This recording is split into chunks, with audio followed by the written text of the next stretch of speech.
Hi everyone, welcome back to our channel Tech Quest. I'm back with a new video. In this video I'll be showing you the steps on how you can watch videos on TikTok without creating an account. So in order to do this, first of all you need to make sure that you've already installed the application.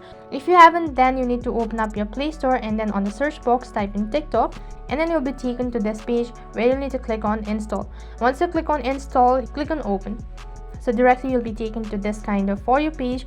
Basically, without creating an account, you can still watch videos on TikTok, and at the same time you can also like the post if you want, and you can also share this content through other social media platforms.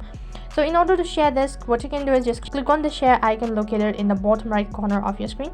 As you do this, you'll have a list of options such as you either want to share it on your Messenger, Facebook, WhatsApp, Snapchat, or any other options. So click on the feature where you want to share, and you can select the contact to whom you want to share this TikTok with.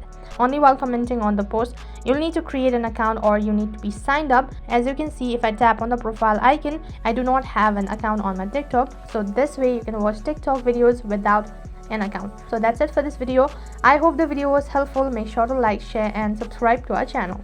Thank you for watching.